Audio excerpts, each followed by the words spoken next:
Thanks for checking in. I'm your electric neighbor, and this is Tesla's 2022 Model Y.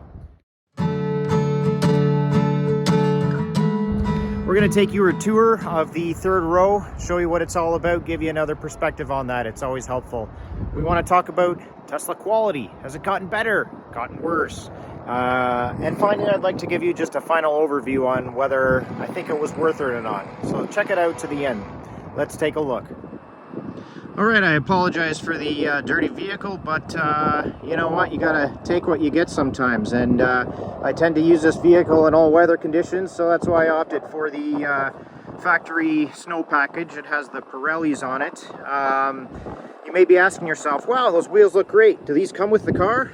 You know what? These are the 19-inch Geminis. When you take the wheel caps off and order a simple $20 Amazon kit for your center cap and wheel covers, this is what they're going to look like. So not too shabby, eh? Your wheel covers will give you about a 5% extra range, or I should say it the other way around. You won't take a 5% range hit during your long trips. So, you know, I'm going to put them back on for our longer road trips. But for day to day, I think they look great. We want to look at some Tesla quality, right? Tesla people love to measure that via gaps, right? Or panel gaps. I'm going to be honest. Yes, there are panel gaps. Does it bother me? Not really. I don't know if you can see this with the hood, but there is a difference in height between the fender and the hood. That's one area. It was raining when I picked this thing up, and we did have a scratch in the clear coat, as well as the bottom plate was scuffed quite a bit on there. Again, if I plan to keep this vehicle for a while, things I can buff out and not worry about too much. So I'll just show you a few things I've noticed with this vehicle. One, I don't know if you can see this trim doesn't really cover a gap here where it seems like weather, snow can get inside.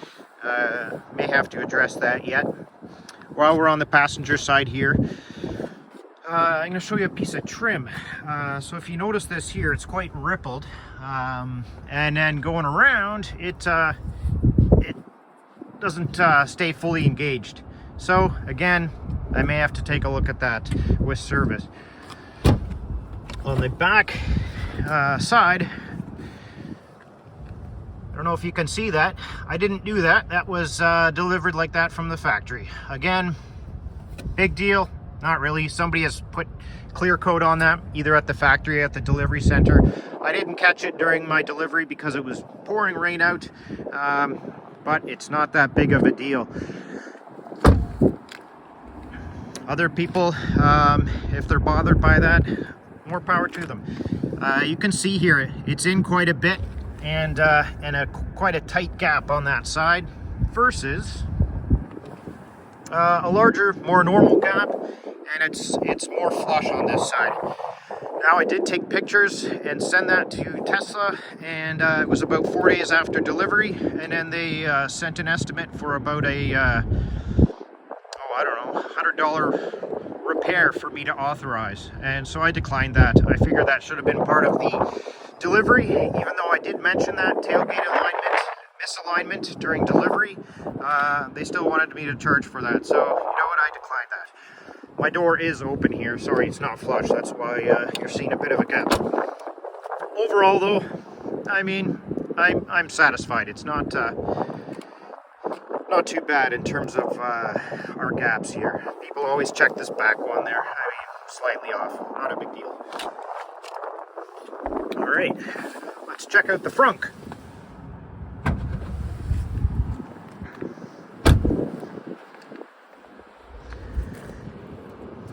Front trunk, as you're all used to seeing, this one does have the heated wiper park, one of the new updates that came out recently in 2022. You know, it's your frunk. I cut up an old mat and use that just so stuff doesn't slide around. There's your home charger kit that's included with every Tesla. I do have a J1772 adapter that it comes with as well. That's come in handy so far. Not a big fan of the way these close. As you all know, you're supposed to push on either side of the Tesla logo. Try that at home. The vehicle will automatically lock and fold the mirrors if your phone is too far away, which I guess going to the front trunk, it was too far away.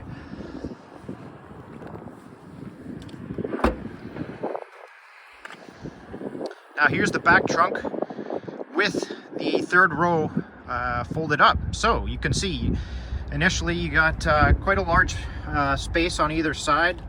I have one side completely filled up with automotive things. We got a lot of deep storage space down there, filled up with a bin of a bunch of things. And as you all know, maybe you don't, fold these down. Fold those down. These are all electronic. You just click the button. Now that's nice and flush. If you're finding you're putting too tall of items in here, this is reversible. I believe that's a 7-seater only feature, so it gives you another few inches of room to pack stuff in there. Quite handy. Third row are all independently folding seats, as I've mentioned, and the releases are there. All right, so I'm comfortably sitting in the third row here. I'm just a hair under 5'11", and I think I could survive here about an hour or so. I'm not sitting 100%, posture correct in the back. My head is just barely hitting the glass here, but if I would sit up a lot straighter, I would have to tilt my head. But it's doable. I could survive here for a short trip. I'm going to flip the camera around and show you what it looks like looking forward. Here is the foot room, so it's decent. There's a full hand that you can put in between. Width-wise, you have nice armrests. They are semi-padded, adjustable headrests in the back. If somebody's quite tall, your head is going to hit the glass there. I would say comfortably more like, somebody 5'7", 5'8". You do have 2 cup holders along with a USB-C for each passenger that way. I think I'd be able to survive about an hour in here. We have the middle seat folded down, which is great for configurability. You got to watch out for this little bar here. That stays, so don't hit that.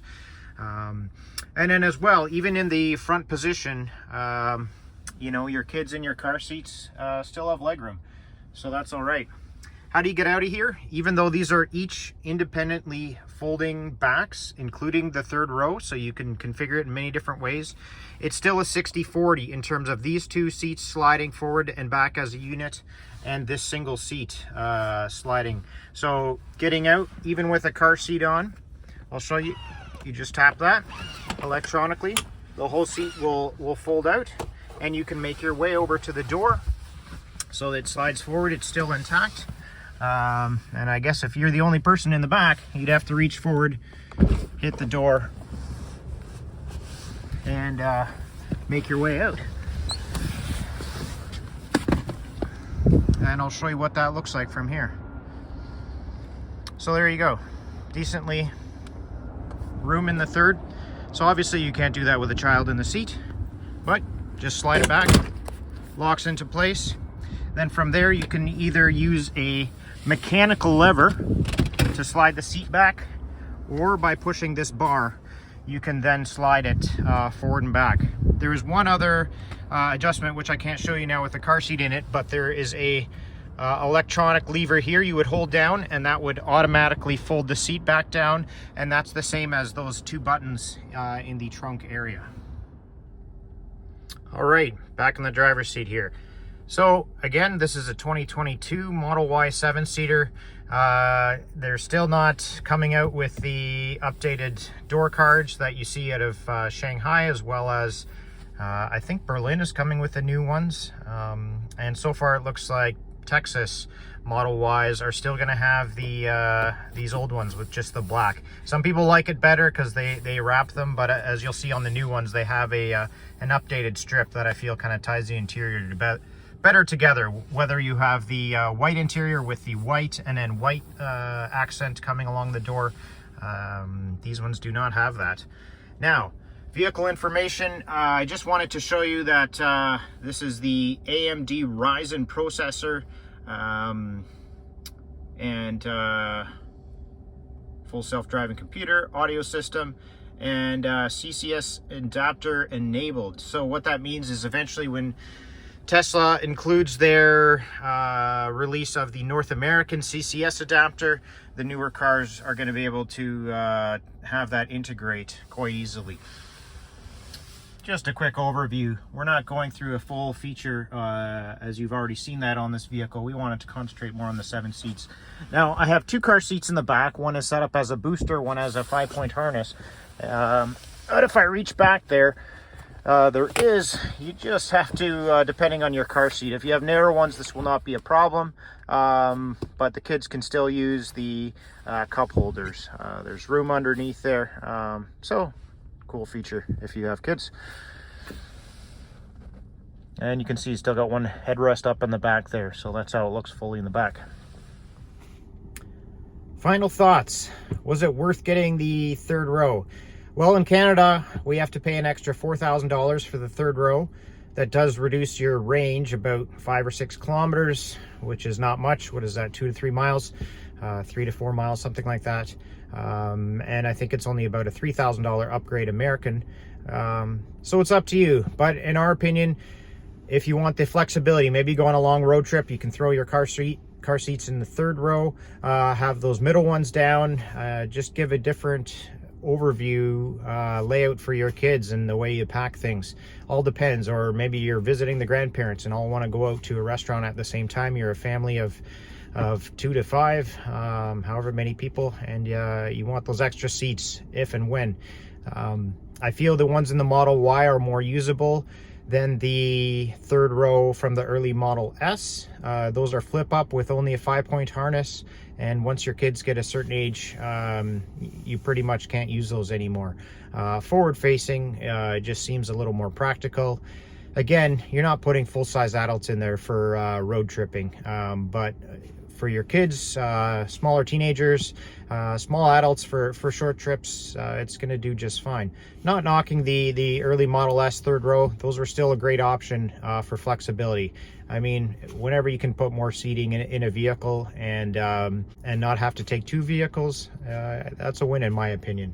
So our plans is going to keep this. We do have a Cybertruck on order, which I'm going to hopefully be able to review at some point for you guys in the future when they make that. We've looked at a bunch of other, I have looked at another F-150 Lightning to the R1T, to some of the other options. Looks like they're still going to be more expensive. So holding on to that reservation for now for a Cybertruck, but we'll make the decision when that comes. This has been a great family vehicle for the about 5 weeks or so that we've had this.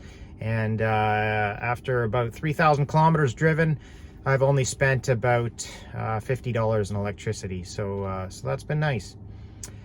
If you like this video, hit like and subscribe, and I'm going to watch for you on the next one. Thanks for joining us. Bye.